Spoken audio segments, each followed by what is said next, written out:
আজকে আমার গীতা পাঠের ৩ নম্বর অধ্যায়ের কর্মযোগে যে শ্লোকটি হবে সেটির নাম্বার হলো 40।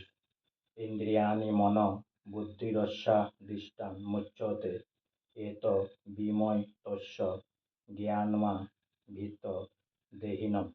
ইন্দ্রিয়াণি মানে ইন্দ্রিয়গুলি, মন মানে মন, বুদ্ধি মানে বুদ্ধি, অশ্ব মানে এ কামের, অধিষ্ঠানম মানে অধিষ্ঠান, উচ্চতে মানে বলা হয়, এত মানে এদের দ্বারা, বিমোহয়তি মানে বিমোহিত হয়, এস মানে এ কাম, জ্ঞানম মানে জ্ঞান, আবৃত্তি মানে আবৃত করে, দেহিনম মানে দেহাভিমানী জীবকে।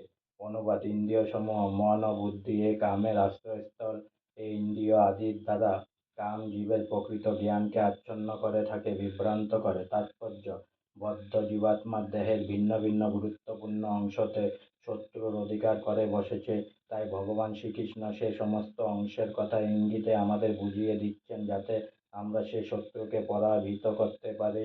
ইন্দ্রিয় আদি সমস্ত কার্যকলাপের কেন্দ্র হচ্ছে মন। তাই মন হচ্ছে সমস্ত ইন্দ্রিয় সুখ ভোগ করার বাসনা কেন্দ্রস্থল। তাই যখন আমরা ইন্দ্রিয় উপভোগের কথা শুনি, তখন স্বভাবই মন ইন্দ্রিয় তৃপ্তির সকল প্রকার চিন্তাভাবনার আশ্রয়স্থল হয়ে ওঠে ও তারই ফলে মন ও ইন্দ্রিয়গুলি হয়ে ওঠে কাম প্রবৃত্তির আধার। এরপরে বুদ্ধি বিভাগটি হয়। এ সমস্ত কাম প্রবৃত্তির রাজধানী। বুদ্ধি হচ্ছে আত্মার সবচেয়ে অন্তরঙ্গ প্রতিবেশী। এ বুদ্ধি যখন কামের দ্বারা উন্মত্ত হয়ে ওঠে, তখন সেই আত্মাতে অহংকারের সঞ্চার করে, যার ফলে আত্মা জড় ইন্দ্রিয় ও মনের সঙ্গে জড়িয়ে গিয়ে জড়ের মাঝে তার স্বরূপ অন্বেষণ করে।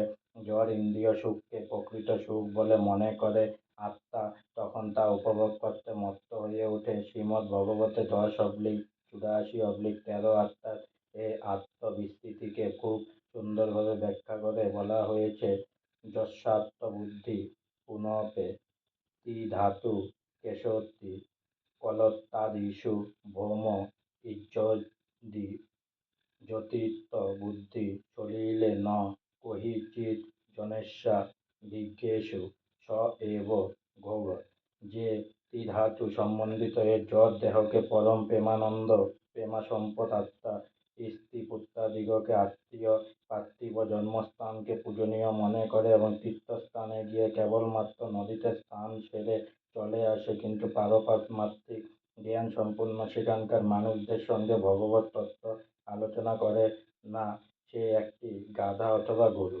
আজকে আমার গীতা পাঠের ৩ নম্বর অধ্যায়ের কর্মযোগের 40 নম্বর অধ্যায় এখানে, 40 নম্বর শ্লোক এখানে সমাপ্ত হলো। তাই অনেক অনেক সাবস্ক্রাইব করুন, অনেক অনেক লাইক করুন, আর সঙ্গে বলুন হরে কৃষ্ণ কৃষ্ণ কৃষ্ণ হরে হরে, হরে রাম রাম রাম হরে হরে।